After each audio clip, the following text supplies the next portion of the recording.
Hey everybody, how you doing? This is Barry, that Goat Metal Show with the weekly recap. Hope everybody's doing good. Hope everybody had a fantastic week as we go forward through April. Yeah, zombie Jesus is running around there somewhere. So, yeah, let's get into some news. All right, let's get into the world of Metallica. All right, Metallica has announced 2 intimate shows at the Mohegan Sun Arena in Uncasville, Connecticut, over in Connecticut, scheduled for November 19th and 21st. These performances will celebrate the venue's 25th anniversary and represent the band's only non-residency U.S. shows of the year. The concerts will follow the no-repeat weekend format, featuring 2 completely different set lists over the 2 nights. All right.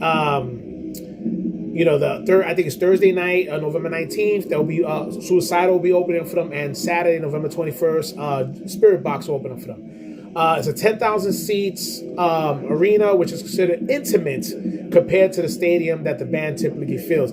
I heard intimate and I thought clubs. Forgive me for thinking about that, but yeah. Anyway, so a single day and 2-day ticket became available to the general public on Friday, April 10th at 10 a.m. Now, I don't know if anybody's been noticing, or anybody who happens to be Metallica fans who's up in the East Coast up there wanting to go check that shit out. Tickets are running like Super Bowl tickets. Okay, I saw as cheap as $1,200 and as expensive as $3,200 for an intimate show with fucking Metallica and one band. Dude, what the fuck? Yo, somebody when somebody put that up, they put on the comments, said Metallica could keep that and suck a bag of dicks. That I didn't say that, but that's ridiculous. You know, I don't know what to say. I mean, look, I get it. Metallica's one of the biggest bands in the world, yada yada yada, but you know, how are you supposed to go and invite new fans, you know, besides the hordes of all those fucking people who love everything that you do? But some of the newer fans that maybe want to get into you or maybe trying to get into you, and they can't afford to fucking spend $1,200 on a fucking ticket, man. I mean, look at me, I'm 51 years old, and I was bitching about a fucking concert that they were trying to do in a brewery for $20. You know, and look at you motherfuckers, you know, trying to sell tickets for $1,200. I can't, man. I don't know what the hell is going on. To me, that's the most ridiculous thing I've ever heard. And if you go and you buy those tickets, enjoy it. You know, if you got the money to splurge, go ahead and do it. But Metallica, shame on you, man. Shame on you, you know, for doing that to your fans. That's fucking ridiculous. But hey, whatever. Enjoy the show, and I hope you know, when you go and get those tickets, they got pieces of gold on the fucking ticket stub or something, man. They got to give you something back for that shit, for real. Fucking ridiculous. All right, man, we go into a little rock and roll, man. The Rolling Stones are currently rolling out a teaser campaign for their 25th studio album, reportedly titled Foreign Tongues, with a major song release scheduled for April 11th, today. And fans have decoded a teaser campaign featuring a mysterious band called the Cockroaches, name the Stones have used in the past for secret shows. The first track from the upcoming album is expected to drop today, which I haven't heard, so you know, I don't know. The final album rumors, while not officially confirmed, there is widespread speculation that this 25th studio album may be their final release. All right, and then they're talking about tours and stuff. Look, man, I don't know what deal the Stones made with the devil. All right, those guys have been around since the early 60s, still doing shit. I don't know. I still wonder how they still manage to keep on playing, and I give them all the respect for that. You know, these guys are not even grandpas anymore. They're great grandpas already at this point. All right, they're trying to break molds left and right, and I give them a lot of credit for that. But at the same token, you're not the same Stones from the 60s and 70s, man. Well, you know, it's not the same no more, man. But hey, you know, look, it is what it is.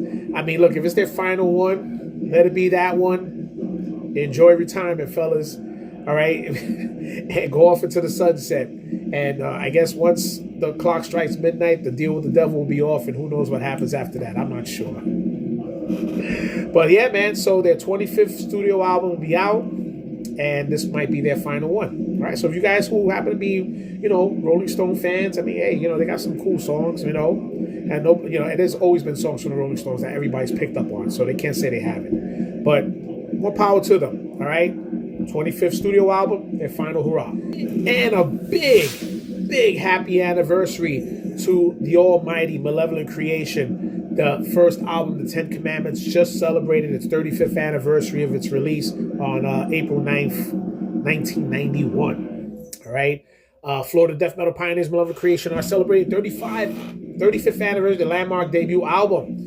The band has announced plans to perform the 10 Commandments in its entirety for the first time since '91 to mark this milestone. The band is actively seeking bookings for their anniversary tour. Interested promoters can contact Malevolent Creation on their Facebook page. A notable performance is scheduled for the Tampa Metal Meeting on April 18th at the Brass Mug, which also hosts a Vakken Air 35th anniversary warm-up. That's going to be pretty cool. All right, yeah, man. So, hey, look, Malevolent Creation, 35 years. I remember where I was at. I was in high school when that fucking album dropped. And when we heard that, blew everybody away. Brett Hoffman's vocals are signature, and, nobody will ever be able to duplicate that man's vocals, man. He was fucking phenomenal. Great vocalist, great man. It's a shame he passed away, and 35 years of Malevolent, man. They're still playing. They got their little ins and outs of certain things that have been going on with the band, but hopefully they could go and they could do this, and it would be nice to hear the whole set in its entirety. Nothing can destroy this malevolent creation. Okay, yeah, I ain't gonna do all that, man. All right, there's a new documentary called Heavy Healing. Explores the healing and retrospect power of metal, hardcore punk, and underground hip hop. Directed by music industry veteran Howie Abrams, the film highlights how extreme music serves as a lifeline for individuals navigating severe physical illness, mental health crisis, and long-term recovery. All right, the documentary. The project was inspired by co-filmmaker Seth Abrams, who relied on heavy music, specifically suicidal tendencies. You Can't Bring Me Down, to recover from an aneurysm and a paralyzing stroke at age 34. All right. The film includes candid interviews with icons such as Jesse Leach from Killswitch Engage, Luke Kohler from Sick of It All, Jarrett Reddick from Bowling for Soup, Mike Williams from I Hate God, and Vinny Stigma from Agnostic Front. All right, personal stories touch on experience with cancer, stroke, cerebral palsy, diabetes, HIV/AIDS, anxiety, and depression. The film seeks to dispel stereotypes that aggressive music is merely noise or negative influence, instead of showcasing it as a source of resilience, motivation, and community, which has always been the case, man. We all, as metal, rock, whatever you listen to as far as aggressive music goes, has always been a good outlet for anything. You're upset, put on your headphones or whatever, and just listen to your favorite songs, and it will get you through. Sometimes songs just have meaning, so it can help you out with that meaning, or you just want something just to let loose, to let it out. And that's always been the case. And I think that's the reason why when it comes to metal or rock, punk, anything in the extreme genre, a lot of us are more focused. We're all, we all have our, ups and downs. There's people who are good, people who are bad, but everything seems to fall in line when we're trying to maintain ourselves, and that's one thing I always give. I'll love metal and extreme music to the day I die. People thought that when I was a teenager that I'll grow it. Nope, 51 years old, and I'm still wearing shirts and everything. Y'all can all kiss my ass. All right? But yeah, this sounds like a good documentary. It's they got screenings coming up. As a matter of fact, they had one today over at the Punk Rock Flea Market. Me and my wife were just over there today. So they had a screening with, I didn't even know what time it was. I know they were having it on the side somewhere, but we hung around for a bit. We got some stuff, and it's going to be April 18th at the Punk Rock Museum in Las Vegas, and April 25th and 27th at the Real Abilities Film Festival in New York City. So if you guys get a chance, go check that shit out, man. Should be cool. All right, now we're getting into some super groups, death metal super groups. Ablation, I'm sorry I spelled that, has officially announced their debut EP, Lethal Abuse, which is scheduled for release May 29, 2026 via Iron Fortress Records. Along with the announcement, the band premiered the title track, Lethal Abuse, which is currently available for streaming. All right? If anybody, make sure you guys check it out. That one has Frank Mullen, original singer for Suffocation, doing some guest vocals on it, and it sounds fantastic. Rich sent it to me. I heard it. I went and I pre-ordered it. I didn't waste no time. That is amazing. I love the sound. Gives me that fucking nostalgia of the 90s sound, you know, with the human eyes and Suffocation. Fucking fantastic. So this is the lineup. All right, Devin Swank from Sangobog is doing the vocals. Eric Moradi, I'm sorry, is playing the drums, Suffocation. Derek Boyer, Suffocation bass player. That guy is awesome. And Rich Nagawasa.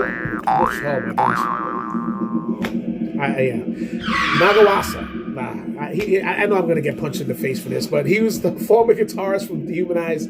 And I know, Rich, man, I'm sorry if I'm not pronouncing your name right, man. Please forgive me. All right. But the 6-song EP was recorded at Full Force Studio. Producer Joe, known for his work with Obituary Suffocation. Notably, the release features guest vocals, appearance from former Suffocation frontman Frank Mullen on the tracks Victim Kink and Eradicating the Feeble-Minded. That's going to be fucking awesome. Make sure you guys go and you check that shit out, man. It's going to be fucking awesome. Now, we will go into some metal bochinche.